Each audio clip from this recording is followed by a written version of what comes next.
Okay, you should have completed your, or you must have turned in your Chapter 3 homework to be able to look at the solutions. We've got three problems to look at. The first two are actually pretty simple. For the first one, you need to know, or you need to use a formula: purchase price minus accumulated depreciation equals book value. And then you take the selling price and you subtract out the book value to determine if you have a gain or a loss. So of course, if you have a positive number, it's a gain. If you have a negative number, it's a loss. So our first example, we purchased an asset for $3,000. We've depreciated it by $2,700. So our accumulated depreciation is $2,700. So we have a $300 book value. We take our selling price of $500, subtract our book value, and we realize the $200 gain. On the second example, we have an asset that we purchased for $20,000 and depreciated by $15,000, giving us a book value of $5,000. We sold it for $3,500, so $3,500 less $5,000 is a negative $1,500, which is a loss. So we realized a loss on the second example. For problem 4, it's an inventory, or it's a cost of goods sold calculation. So you need to remember the inventory, or the cost of goods sold formula, which is beginning plus purchases minus ending equals usage, or cost of goods consumed. Then we add or subtract out our transfers, and that equals cost of goods sold. Transfers are things like if the bar uses some of our lemons, we're going to transfer the bar food to the lemons. If we feed the employees, then we're going to transfer the cost of the food we sold to the employees to employee benefits. The general manager might eat some food, so it would go to management benefits. We may actually use food for marketing purposes. Maybe we prepared food for a fundraiser or for promotional purposes, so we transfer those costs to marketing. So the costs are still going to be on the income statement, they're just not going to be under cost of goods sold. Okay, so first we need to calculate cost of goods used. So we have a beginning inventory for food of $8,000, we purchased $40,000, and then we inventory our food at the end of the period, and we see that we have $10,000 of food. So we used $38,000. If we go down to the bottom, we have transfers for our food of $500 and $300. Those were transfers out. We want to reduce our cost of goods sold. If you were the chef of this operation, you're trying to have the lowest food cost possible. And food cost percentage is actually calculated by cost of goods sold divided by the sales of that item. So it would be food sales in this example, and for beverage it would be cost of goods sold, beverage cost of goods sold divided by beverage sales. And I'm telling you that because I think there's a test question on food cost percentage. So we have $37,200 of cost of goods sold for food. For beverage, our beginning inventory was $3,000. We had $20,000 of the purchases, and our ending inventory was $3,500. So our cost of goods consumed or used is $19,500, and we received $300 from the food department, so we add that in there for our beverage costs. I guess that could actually be a juice and maybe not lemons. And our beverage cost of goods sold was $19,800.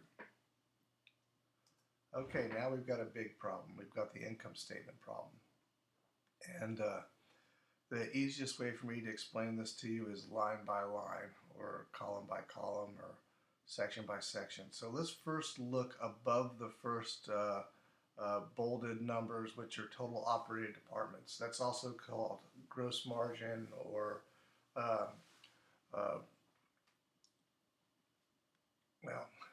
total operating departments. Okay, so we have our rooms revenue. If I remember right, there was $2,000 worth of rooms allowances. I didn't expect you to know what that was, but that actually reduces our rooms revenue. So our net rooms revenue is $998,000. Rooms never has a cost of sales.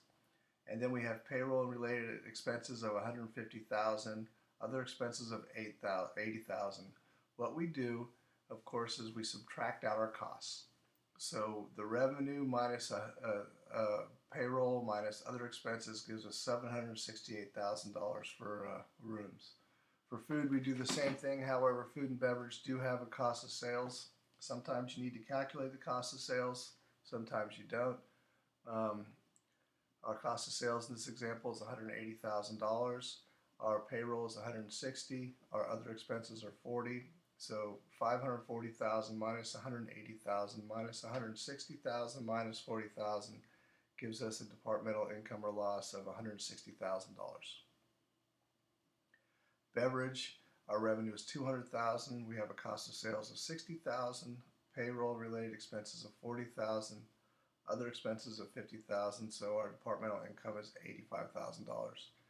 If you look at this, the largest expense for most operations, or one of the largest expenses, is going to be payroll. For rooms, for hotels, payroll is actually the number one expense. For restaurants, it kind of depends on the restaurant. Sometimes it's payroll, sometimes it's food, but those two are usually about the same. And then we have rentals and other income. I think that was an interest income in this example. It doesn't fall under rooms, it doesn't fall under food, and it doesn't fall under beverage, so we just put it under other, and we have $15,000 with no expenses. So if you were to look at the bolded numbers, what they are is they're actually a summation of the numbers above them. So our total revenue is about $750,000, and our cost of sales is $240,000. Our payroll is $350,000. Our other is $135,000. So you could do the math both ways. You can either take the $768,000 and add the $160,000 and add the $185,000 and add the $15,000 and you get $1,028,000. Or you could go ahead and take your totals of the columns and take your $107,153,000 or $1,753,000, subtract out $240,000, subtract out your $350,000, subtract out your $135,000, and you should come out with the same answer. So you can actually go ahead and check, sorry about that. You could actually go ahead and check your math by doing the math both ways. So we have total operating departments, and then I should have a title right here above the administrative general that's undistributed operating expenses. So these numbers below that are undistributed operating expenses. We have administrative and general, we have sales and marketing, we have POM, which is another word for maintenance, it's property operations and maintenance, and we have utilities, and they could be separated. We could have heat and electricity. In this example, they're combined. So we go ahead and we include we start adding up our undistributed operating expenses. Administrative and general does have a payroll component, so the total is $120,000. Sometimes sales and marketing will have a payroll component. In this example, it does not, so it's only $30,000. Maintenance was $60,000, and our total utilities is $70,000. If in an example in the book, the heat and the electricity are separate, and you made them separate, that's fine. Since we consolidated the rooms revenue, I just consolidated the utilities. So if we look at the next bolded number, it's $280,000. What that is that's all of our undistributed operating expenses added together. So if you take the 120 plus the 30 plus the 60 plus the 70, you're going to get $280,000. This example does have management fees. I do not include management fees on the test problem. Management fees are going to fall between undistributed operating expenses and fixed expenses. Undistributed operating expenses can be managed. So if you were the general manager, you'd be bonused on that total undistributed operating expense number. If you were a department manager, say you were a foods department manager, you would be bonused on your departmental income of $160,000. Like I said, total operating or undistributed operating expenses are variable costs that can be managed. Now we go into our income before fixed charges. That's $698,000 was calculated by taking the total operating departments number of $1,028,000, and we subtracted out our undistributed operating expenses of $280,000 and our management fees of $50,000, and we get $698,000. Now our fixed charges are fixed costs. So we have taxes, insurance, and depreciation and amortization. Depreciation and amortization again could be separated on a more detailed income statement, but since this is consolidated, they're together. Um, so we take our 50,000, our 20,000, our $55,000, and our $85,000 for interest expense, and we add them together for total fixed charges. And now we're going to subtract out our total fixed charges from our income before fixed charges. So we take 698,000, we subtract out 210,000, we get $448,000. That's income before income taxes. Then we're going to calculate our income taxes by multiplying our tax rate by our income before income taxes, and we get $122,000. And finally, our net income is our income before income taxes less income taxes. On the test, I'm actually going to give you the departments, so I'm going to give you the entire left column of this, and you're going to need to know how to do your calculations. If you think that you're going to be able to just fledge through this by doing one homework problem, you're not going to remember how to do your calculations. So you want to do a couple of these and you want to understand the calculations.